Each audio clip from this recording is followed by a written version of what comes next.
On this short tutorial, I'm gonna show you how to fix Instagram you are all caught up problem easily and fast. First thing you wanna do, guys, is very simple.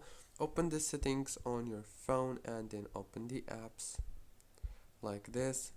Open the apps and now search for Instagram and click on it.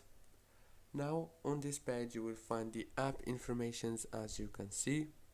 So click on force stop and click on notifications management.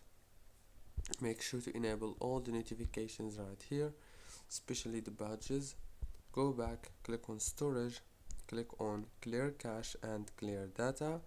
And now one last thing you want to do is click on the power usage details, and if you found this force stop here, you have to click on it. That's it. Now you have to turn off your phone and turn it on again. Don't forget to like, subscribe. Thank you for watching.